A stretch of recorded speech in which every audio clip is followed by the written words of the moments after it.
Well, fintech company Marqeta making its big public debut on the NASDAQ today, getting about an 18% pop in the session. Shares trading at $31 a share after pricing at $27. Let's bring in the CEO and founder of Marqeta, Jason Gardner. He's joining us today. And Jason, congratulations on the big debut. We have seen a lot of high growth fintech startups come to market. On the back of a year where you've seen so much growth with this digital transition or transformation that's happened, talk to me about the timing of this and why this is the right time for the company to tap into the public market. Well, thank you for having me. It's a very, very exciting day for Marqeta. So we actually planned for an IPO about 18 months ago, and you end up picking a date probably about 6 months before the actual event. And a lot of work goes into this, a lot of work from Marquetans, from our bankers, from our consultants and our friends. And it's truly an exciting time. So we're really, really excited about today.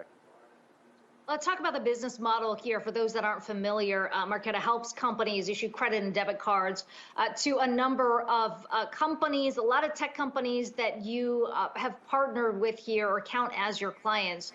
There's certainly an argument to be made that you are riding a lot of momentum on the back of the pandemic. When you look at the numbers from last year, total processing volume alone, $60 billion in the last year. How sustainable are these numbers when you consider things slowly getting back to normal?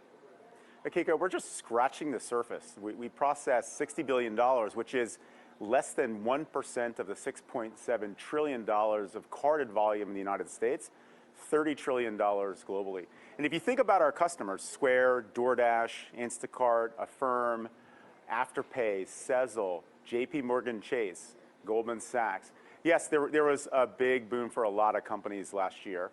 Our customers' success is our success, and many of these companies are essential services. So as we saw them ride the tailwinds last year, a lot of suffering around COVID, but a lot of businesses did well, and we drafted off that success. We had a great year last year, and we look for that to continue. And Jason, you pointed to a number of those tech clients that you have. Square, a really big one, if I'm looking at the numbers correctly here, responsible for about 70% of net revenue. Is there a bit of a risk here in customer concentration? Square is a phenomenal customer. Again, our customer success, specifically Square's success, is our success. And we focus on that with relationship, technology, innovation, and our ability to operate at massive scale. We power the cash card, add ACH direct debit with that. We have a separate relationship on the merchant side with the Square card. And these started back in 2017 from scratch. And they've built phenomenal experiences for their customers. And we've obviously seen that grow significantly. It grew significantly last year. And if you really believe that the digitization of payments, that companies like Square will continue to build market-leading products, we will continue to seek success from their success in building these products. And that is going to continue well into the future.